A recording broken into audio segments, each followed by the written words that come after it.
முடிஞ்சு போச்சு.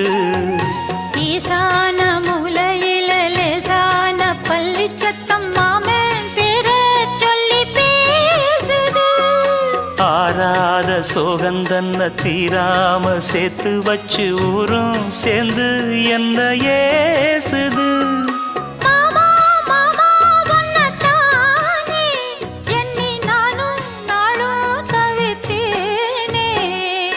கூண்டுக்குள்ள என்ன வச்சு கூடி நின்ன ஊற விட்டு கூண்டுக்குள்ள போனதென்ன கோலக்கிளியே.